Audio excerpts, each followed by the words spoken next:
je suis Metal Sonic et je vais vous parler aujourd'hui du set 65-66, La Banque, sorti en 1997. C'est une boîte que je n'ai pas eue à l'époque car j'étais alors dans mon Dark Age, mais qui aurait pu potentiellement m'intéresser s'il était sorti quelques années auparavant, car les banques ont toujours été très rares dans l'univers Legoland. C'est toujours un peu le cas d'ailleurs, même si on en a quelques-unes qui sortent de manière sporadique, mais qui sont bien davantage inclus dans l'univers police pour jouer aux gendarmes et aux voleurs, que en tant véritablement qu'institution au milieu d'une ville. On retrouve ici deux mini-figurines qui sont toutes les deux employées de la banque. C'est peut-être dommage qu'il n'y ait pas de clients, mais pour un set qui ne fait que 91 pièces, deux figurines, c'est tout de même tout à fait acceptable. Elles sont en plus assez réussies, je trouve, même plutôt détaillées pour l'époque, et suffisamment différentes l'une de l'autre. La première sera le convoyeur de fonds, avec un visage à lunettes très courant dans les années 90, par exemple dans la série Paradisa, je vous en avais déjà parlé, et on appréciera les détails de son torse, avec le logo de la banque sur un blason, et également son pass, une sorte de carte d'identité, qu'il possède de l'autre côté. La deuxième est quant à elle un peu plus sobre, elle n'a pas ce petit pass sur la poitrine, mais un torse peut-être un peu plus détaillé, avec une veste qui a un col ainsi qu'une cravate de couleur verte. Le visage était lui aussi très fréquent dans les années 90, la tête avec les petites moustaches qui pour moi m'évoquent toujours la pizzeria, un Pizza to Go dont le chef avait le même visage. Avant d'enchaîner sur les constructions, on peut s'attarder quelques instants sur les accessoires contenus dans le set qui permettent une très bonne jouabilité, je trouve. Nous avons deux coffres forts qui sont de simples boîtes aux lettres de couleur grise avec le logo de la banque imprimé dessus. 4 billets de banque de 100$ qui étaient apparus dans la série Western l'année précédente, et surtout 4 pièces d'or numérotées 10, 20, 30, 40, que l'on trouvait très rarement en dehors de la série Pirate, bien évidemment. Donc en conclusion, on a tout de même de quoi s'amuser, et on peut facilement imaginer quelques transferts d'argent.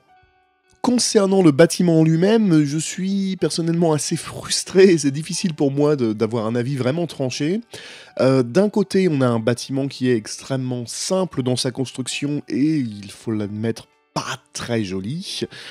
Mais de l'autre, on a tout de même un bâtiment qui, certes, est très simple, mais permet largement de s'amuser. Il est construit sur une plaque de 8/16 et a de très jolies pièces. Vous voyez que tous les motifs sont des pièces imprimées, il n'y a aucun autocollant, que ce soit les 3 vitres avec de l'argent dessiné dessus ou encore le distributeur automatique de billets. Ce distributeur est situé du côté droit du bâtiment et est construit à partir du même format que les coffres forts de tout à l'heure, c'est-à-dire avec une caisse de style boîte aux lettres. La façade est d'ailleurs unique à ce set. Vous aurez juste à côté de celui-ci un petit massif de fleurs jaunes qui rendra l'ensemble un peu plus coloré. Et vous serez accueilli au rez-de-chaussée par une porte transparente, à côté duquel se trouvera une des fenêtres dont la façade est là aussi imprimée. L'accueil sera là encore très spartiate, avec simplement un bureau de couleur bleue. Vous savez, c'était une de ces pièces que l'on trouvait dans les séries Homemaker ou Fabuland, avec un petit tiroir qui pouvait contenir, par exemple ici, quelques pièces. Mais vous aurez également au-dessus du meuble un ordinateur avec simplement une plaque de 1/2 représentant un clavier et une brique de 1/2 représentant un moniteur. Une fois de plus, des pièces qui sont totalement imprimées. À l'étage supérieur, vous ne trouverez pas grand-chose non plus, un simple bureau est représenté à l'aide d'une brique de 2/4, une chaise de couleur bleue et un écran d'ordinateur. Là encore une fois, on a l'impression que c'est une sorte de lien direct avec la police. On peut potentiellement imaginer qu'il s'agit du poste de surveillance. Et pour conclure sur le bâtiment, sur le toit se trouveront simplement une grande antenne de 8 de haut de couleur rouge, ainsi qu'une caméra de surveillance. Une caméra de surveillance ? C'est tout pour le bâtiment qui offre, comme vous le voyez, une construction vraiment très limitée, mais une bonne jouabilité toutefois si on se met à la place d'un enfant, bien évidemment. Je ne l'ai pas précisé, mais ce set faisait d'ailleurs partie de la série Junior, qui s'apparentait à l'époque à la série 4 et plus que nous avons aujourd'hui. Le bâtiment est donc assez limité, mais j'ai envie de dire que ça passe à peu près si on se remet dans le contexte de l'époque et si on prend en compte le public auquel le set s'adresse. Mais là où ça ne va plus du tout par contre, c'est pour le fourgon blindé, qui pour moi ne ressemble à rien du tout et est un échec mais total. Alors déjà, le concept du fourgon blindé décapotable, il faudra m'expliquer, mais je ne comprends absolument pas ce qu'ils ont voulu faire. Et en plus, il est construit sur un énorme châssis qui contient directement les axes pour les roues, qui ne ressemble à rien. Le reste de la construction n'est pas forcément mieux. À l'avant, nous avons une grille accrochée simplement avec 2 clips, qui était une construction assez fréquente dans le milieu des années 90 jusqu'à environ début 2000, pour représenter des calandres. Personnellement, j'ai toujours trouvé que c'était totalement raté, parce qu'il n'y a rien derrière dans ce cas-là, on a simplement l'impression d'avoir une grille qui pendouille. Et pour ce qui est de l'arrière, c'est pas forcément mieux, la partie cargo pourra fort heureusement contenir les 2 coffres-forts, mais là aussi on se demande ce qu'ils ont voulu faire. La porte arrière est une simple fenêtre de couleur grise, et il y a une pièce rouge, un clip de 1/1 qui est accroché et qui tient par on ne sait quel miracle, parce que c'est une construction qui n'est pas vraiment légale, si vous voyez ce que je veux dire. La fenêtre n'est pas une pièce ronde qui est censée aller dedans. Et c'est crade, ça ne ressemble à rien, j'ai rarement vu une construction en Lego aussi ratée. Avant de conclure, on va quand même regarder la boîte, qui est très simple, mais qui perd un peu le charme des sets des années 80 et début 90. Comme vous le voyez, il y a beaucoup de choses et de décors rajoutés par ordinateur, on n'a pas le décor peint à la main comme on pouvait avoir précédemment. Au dos de la boîte, on n'a pas grand chose non plus, simplement quelques variations sur le thème bâtiment et véhicule. Bon, concrètement, c'est à peu près le même design que la construction originale, mais avec beaucoup moins de pièces. Non, ce qui est par contre beaucoup plus intéressant à observer, ce sont les 2 sachets qui contenaient les pièces, parce que je n'avais jamais vu ça auparavant, même dans d'autres sets de l'époque.